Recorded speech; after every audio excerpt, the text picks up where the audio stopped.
آپ نے بزرگوں سے سنا ہوگا کسی گناہ سے توبہ کرو تو توبہ نسو جیسی ہو۔ اب یہ نسو جیسی توبہ کیسی ہوتی ہے؟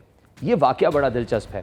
کہتے ہیں پرانے زمانے میں نسو ایک عورت نما آدمی تھا، باریک آواز، بغیر داڑھی اور نازک اندام مرد۔ اس نے اپنی ظاہری شکل و صورت سے فائدہ اٹھاتے ہوئے بادشاہ کے زنانہ حمام میں عورتوں کا مساج کرنے کی نوکری حاصل کر لی۔ کوئی بھی اس کی حقیقت نہیں جانتا تھا، سبھی اس کو عورت سمجھتے تھے۔ یہ طریقہ اس کے لیے ذریعہ معاش بھی تھا۔ کئی بار ضمیر کے ملامت کرنے پر اس نے اس کام سے توبہ بھی کی، لیکن ہمیشہ توبہ توڑتا رہا۔ ایک دن بادشاہ کی بیٹی حمام گئی۔ حمام اور مساج کرنے کے بعد پتہ چلا کہ اس کا ہیرا کہیں کھو گیا ہے۔ بادشاہ کی بیٹی نے حکم دیا کہ سب کی تلاشی لی جائے۔ سب کی تلاشی لی گئی، ہیرا نہیں ملا۔ نسو رسوائی کے ڈر کی وجہ سے ایک جگہ چھپ گیا۔ اس نے سچے دل سے خدا کو پکارا اور خدا کی درگاہ میں دل سے توبہ کی اور وعدہ کیا کہ آئندہ کبھی بھی یہ کام نہیں کرے گا، بس آج کے دن عزت بچا لے۔ اچانک باہر سے آواز آئی کہ نسوح کو چھوڑ دو، ہیرا مل گیا۔ نسوح نم آنکھوں سے شہزادی سے اجازت لے کر گھر آ گیا۔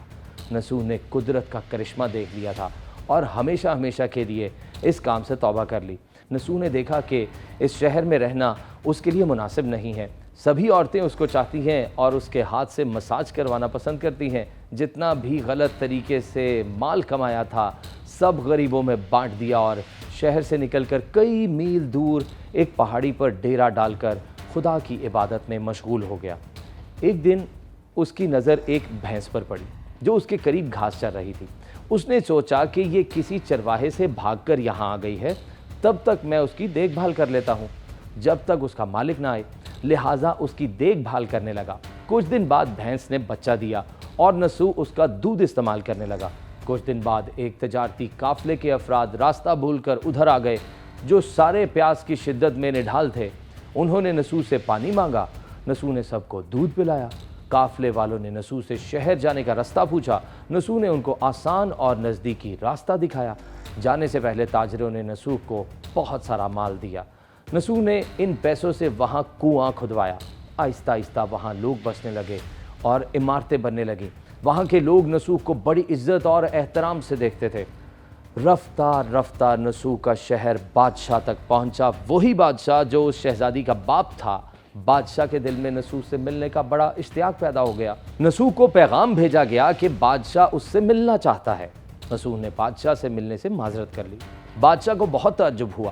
بادشاہ نے کہا کہ اگر نسوح نہیں آ سکتے ہم خود اس کے پاس جائیں گے۔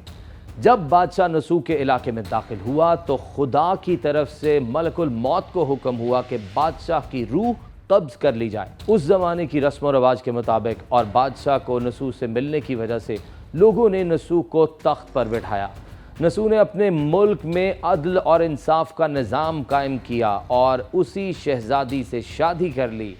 ایک دن نسوح تخت پر بیٹھ کر لوگوں کی داد رسی کر رہے تھے۔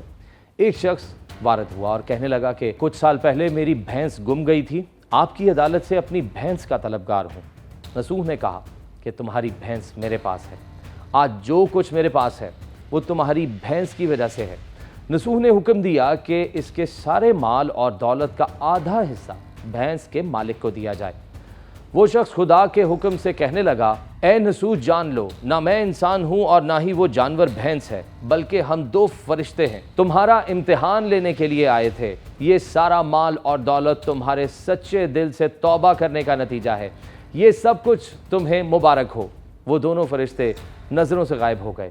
اسی وجہ سے سچے دل سے توبہ کرنے کو توبہ نسوح کہتے ہیں۔